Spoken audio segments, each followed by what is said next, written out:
Hi guys, so it's me, your girl Vitamin Key, back with another video. I wanted to, okay, preface. I'm a big comment creeper from like way back. I love watching a video, but there's nothing better than me than getting up in them comments and seeing, what the streets are saying about whatever the subject matter is. And so, like I said before in my previous video, I'm really big on relationship stuff, and the biggest thing out here on YouTube and everything right now are the subjects of both like hypergamy and MGTOW red pill thing. It's kind of like a underlying back and forth going on between those two factions. And the thing is, like, some of the different people that I follow and I watch, I'll see them talking about other people that I may watch or whatever, like a video they've done or something, and their subject in it. So I guess because I had posted that video about K Michelle and everything like that, I'm getting a lot of stuff from people I've never even seen before, talking about that subject. So there were two videos that stuck out to me and kind of sent me on like a tangent of thought on my own. One was this guy, I don't remember his name, and I don't think I would even mention it anyway. He's a man, and he's speaking, from what I can see, he is kind of focused. His target audience seems to be people that are in that MGTOW red pill mindset. But I do have to say, like, his stuff is not as angry and sharp and pointed. It's not like a dagger towards women. It's just like, it's more objective, I feel like, as much as something like that can be. And so I don't necessarily mind watching his stuff. And so he had a video about, what was the subject? I don't remember exactly what the subject was, but like I said, comment creeper. So I was creeping in them comments, and I saw this one comment from a guy, and he's like, I got my notebook here. And I love this pen. It's so cute and girly. But he was like, women need men more than men need women. And then, so of course, from there, different people were commenting. Women are saying, that's not true. Men need women, blah, blah, blah, blah. Now, me personally, I feel like, the time and age we live in, any individual person can get and make and do whatever they need to do to be able to take care of themselves. So that whole argument is kind of a moot point or whatever. But he was like, women need men more than men need women, and blah, blah, blah, blah, blah. And he just went off on this tangent about how, men built the cities, and men did this, and men did that. And I'm reading it, and I'm thinking to myself, well, we have female construction workers, we have female trash people, we have, like, pretty much most jobs have at least one woman that can do it. So it's not that women are incapable, and if God forbid something were to ever happen and there were like literally no men on the planet for whatever reason, I think we could figure it out. You know what I mean? And like, then on the subject of like having children and stuff like that, now I did say, I did wind up responded to him, and I'm just like, well, because of course he's talking about the sperm and the seed and the this and the that, and I'm like, well, when it comes to that, yes, men provide the sperm, but the sperm in and of itself, like, if you give a man an egg, he cannot just gestate a child. However, when women get sperm, and they do it all the time, they'll get sperm either, through intercourse, or they'll go to banks and get sperm. They can grow a baby on their own, like a man can't grow.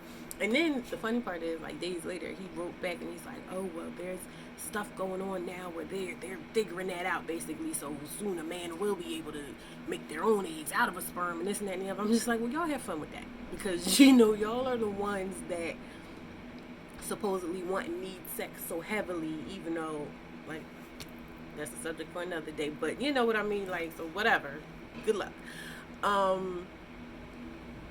But yeah, like, this whole idea of women need men more than men need women, and it's just like, to me, that just pointed to this mindset of like, why, like I said, why does anybody have to need, and why does anybody have to be on top? You know what I mean? In that way, why does somebody, oh, you need me more than I need you? It's not about, like, relationships shouldn't be about, oh well, I need to be with this person. It really, and especially now, like I said, with all the technology and all the ways that individuals, male and female, have to be able to take care of themselves and get whatever they need to get and do whatever they need to do, it should be more than ever about just being with someone and enjoying that person's company and all of that. I mean, within reason, you know what I mean? Because definitely, I know personally, I've been there where I wanted love to conquer all, but at the end of the day, love itself does not pay the bills, and that is a factor in, you know, how people deal with each other, and how successful or not the relationship is going to be long term.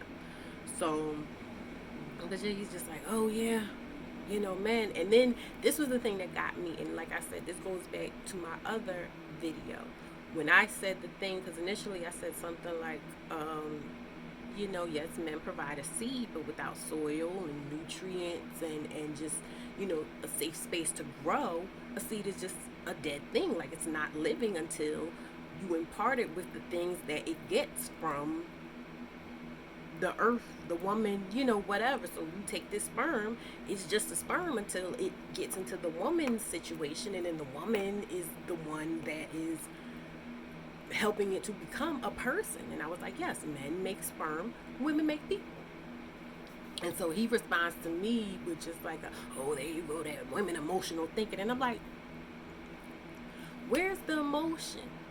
Where was the emotion in that? That's a factual thing. Any seed that you get, most seeds, except, you know, with some you can, when they're doing like the in-house gardening, you can get them sprouted, you know, in a cup or something with a little bit of water, but it's still not just the seed itself sitting there and growing in and of itself. It needs an environment in which it can grow and be protected. And even then, like I said, it may sprout, but it needs other things to become what it's ultimately supposed to become, which is a tree or a vegetable or a fruit or whatever. And but that whole notion of, oh, it's emotion. And then I realized something, like I kind of had a light bulb moment right then and there. And I was just like, you know, why am I arguing with this person? And why? Well, I know, because it's, sometimes it is fun. Sometimes it is just like, I like, what? You know what I mean? And I just want to, yeah, but it's a waste of time, because at the end of the day, they are more invested. I feel like that particular person was more invested in this idea of women being inferior than he was invested in his own manhood.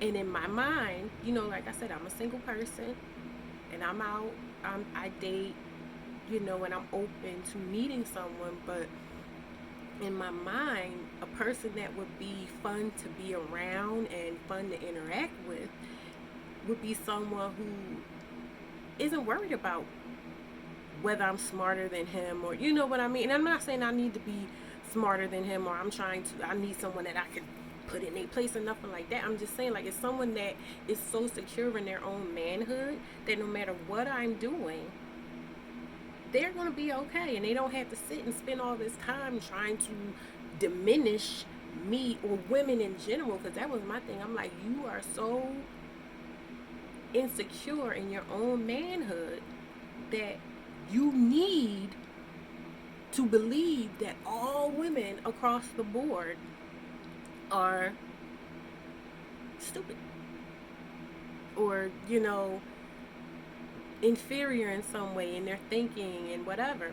And the same is true. And I noticed this a long time ago when I first came across like all this MGTOW stuff. And I remember just looking at those videos and reading those comments and everything, and I'm like, this energy, because I'm big on energy, this energy feels the same as what they call the bitter black woman, or the bitter woman, the scorned woman energy. That same energy of just being mad because you're mad, and just being, you know, feeling victimized and helpless and fearful. all of that, it's the same thing. It's the same thing. It's feeling out of control. It's wanting something, but feeling like somebody else has the control over whether or not you get it and under what terms you get it and things like that. So it's just a very powerless state of mind. And reading that, of course I laugh. Of course I had to put a bunch of laughing face emojis and stuff with my response. But then in that moment, I just was like, okay. Because when it comes, I guess I'm going to jump down to one of my points I was going to round off to later. When it came to K. Michelle, like I said, while I feel like in a way K. Michelle was correct, I still also feel like K. Michelle is coming from a skewed perspective. It's not objective coming from her. You know what I mean? I feel like it's just one of those things where it's coming from a hurt place. She's hurt. Like I said, she feels powerless to be able to do something different, to be able to get a different result.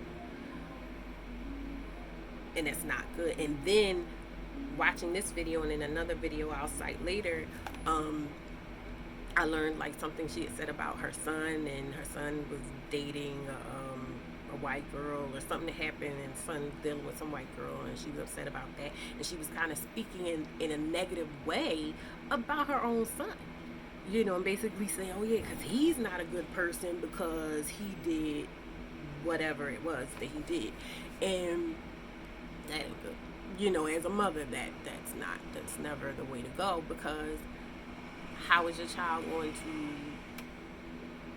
open up or remain open and trust you and things? Like, it just breeds contempt and disrespect and negativity between you and your child. And she might be a spring chicken right now, but later on in life you may need him, and or you just may want to, you may move into that next phase of life where you're not that hot girl that's out and trying to finger pop and do whatever in the streets, and you want to be a grandmom or something. He's not going to want to deal with you because you always making him feel like he ain't shit.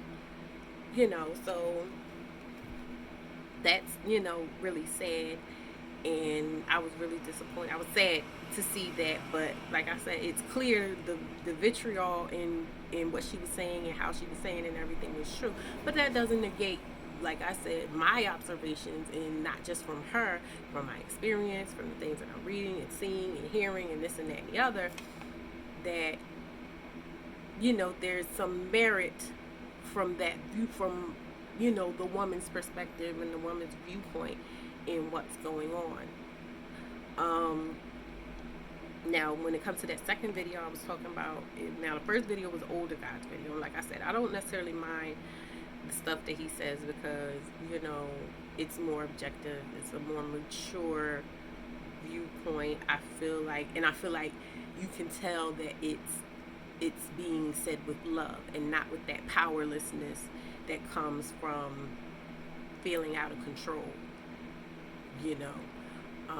But the second video is some young guy, and I think he's supposed to be a rapper or something, I don't know, and he was talking about what K. Michelle had said about her son and just in general. And mind you, women was all types of bitches. K. Michelle was all types of bitches, and all of that. So that, put a pin in that.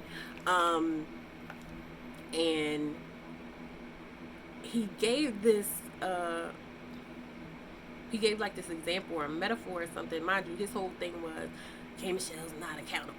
And that's another thing too. Like, women are emotional and we're not accountable for the things, which is funny because we're not accountable for our actions. But when we say, you know what, I'm going to choose to deal with a different type of guy. I'm going to choose, instead of going for any old person that wants me, I'm going to have a criteria about where he works at or what's going on with him or what he looks like or blah blah blah blah blah, in an attempt to choose my own fate and choose what happens with me and blah blah blah blah. And even though a lot of those things can be superficial and don't necessarily make a difference in the bottom line, because good looking men will cheat, rich men will cheat, all those type of things will happen with any man.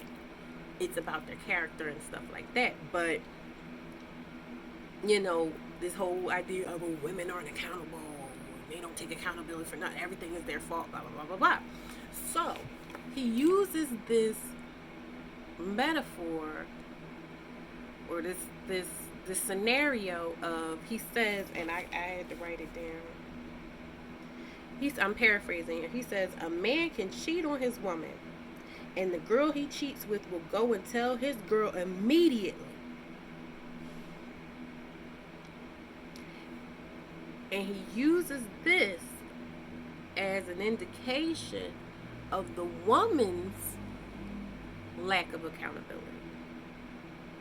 So, in this situation, we have a man who is attached, who is in agreement that he's attached to someone, to a woman, and he chooses to go and stray from that situation and do something that can hurt her, that can jeopardize his attached status, that can cause a lot of drama for him in his life.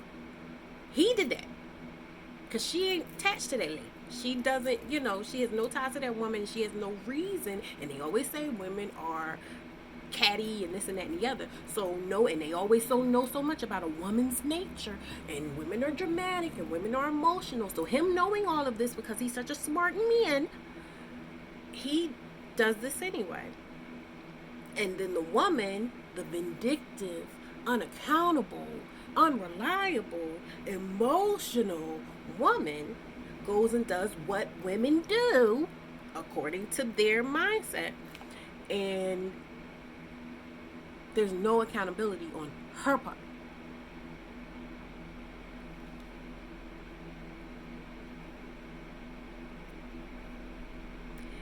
And so I was just like, okay, like that whole day it was a running theme of, you know what, stop listening to these motherfuckers, because they're crazy. They're crazy people.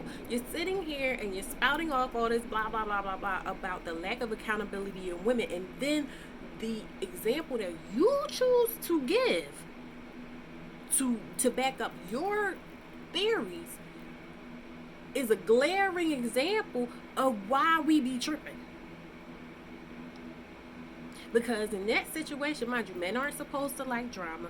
Men are supposed to want a straight line, a straight path of just ease and all of that stuff. But you're bringing yourself into a situation where, like I said, there's drama all around. There's red flags flashing, there's lights and everything based off of y'all rhetoric and stuff that y'all believe about women and about the world and this and that and the other, and yet you still choose to do it because you want what you want in that moment, which is a human trait. I'm not saying it's not a natural thing. I'm not saying it's bonkers, but because you're supposed to be so logical and such a heightened sense of just a sophisticated thinking, what I mean, so practical, so logical thinking, but all of this is pointing to all of this plus this plus this plus this equals drama that you supposedly don't want, y'all ain't about, and this and that and the other. Then when the drama actually happens, when the ball drops, then she's not accountable. She ain't with her. She ain't with that woman. She ain't with your girlfriend. She ain't with your wife. She ain't whatever. But I had to remember, every man is not the same. Every man is not an asshole. Every man, and I mean, I believe in scales and spectrums. I believe that, nobody is 100% this or 100% that. Nobody is 100% asshole. Some people are very close, but nobody's 100% asshole. And there's a quote, I don't remember where I heard it, but it says, even villains are the heroes of their own story. So in every interaction you've had with someone where you felt like they did you wrong or they did you dirty, there's probably just as many situations where somebody looks at you that same way, but you don't feel that way because you are in your body, you are in your experience, so it is what it is. And you just can't expect people to adopt your viewpoint of them. So that being said, though, when you see certain behaviors and you see a lack of accountability, when you see someone constantly doing this, when stuff is going on to them and around them, you have to take into account that they may never look at it from a viewpoint. They may never step outside of themselves and what they want and what works for them to be able to meet you where you at least halfway to your viewpoint and perspective of the situation. So when you look at it like that, like, there's no point in arguing with people like that. There's no point in arguing with a man if he is that invested in the idea of women being this, that, and the other. Then odds are, if he's put in those type of situations, or he puts himself in those type of situations, he's not going to be accountable. And I know, I cannot be the spokesperson for every woman. I cannot be the spokesperson for every black woman. I cannot be the spokesperson for every fat woman. I cannot be the spokesperson for every single mother. I cannot be the spokesperson for every person that likes to wear pink. I cannot be the spokesperson, for every person that shares attributes with me. However, I feel like I went too long with that. I kind of forgot my point. I'm going to get it back. But I just feel like when you're dealing with men, you gotta be mindful that if you see them spouting things like that, if you see them calling women bitches or females, you gotta watch for that too. Certain things, you just have to be mindful of their mindset. And talk about accountability. So, as, like I said, a 2-time single mother, I've made my mistakes, and I'm going to make more mistakes because that's just how life is. When there's some things I just will not know until I know. You can't undo. I can't undo most of what I have done in my life, but being accountable, and saying, okay, I did that and I did that wrong, and